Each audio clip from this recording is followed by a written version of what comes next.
দক্ষিণে আছেন শ্রী বলরাম, বাম পাশে ভগবান কৃষ্ণ এবং মাঝখানে সুভদ্রার মূর্তি। রত্নবেদীর পরে বসিয়ে ব্রহ্মা অধিবাস করছেন। পূর্ণ করে তীর্থবাড়ি সুবর্ণ কলসে,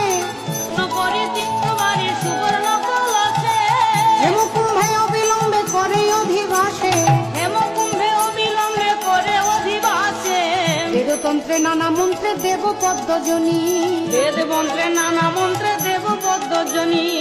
মহাসুখে অভিষেক কইল চক্রপাণি, হেনমতে জগন্নাথে করিয়া স্থাপন, পাদপদ্ম পরশ যে কইল সর্বজন, শুক্লপক্ষে পুচ্ছারিষে বৃহস্পতিবারে, শুভক্ষণে শুভ দিনে বৈশাখ অধিকারে,